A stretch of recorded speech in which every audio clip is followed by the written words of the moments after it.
We're gonna pull the shark off.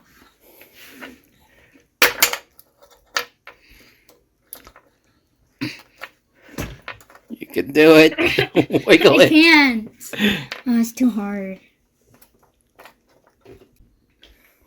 This took 18 hours to make on the 3D printer, and look how it can move. It mostly it's forgetting something on here because it's forgetting the gills, and there's kind of some teeth lost. And look how it moves. Shh, I can't move it properly. And don't forget to hit the like button and subscribe to our channel. Bye!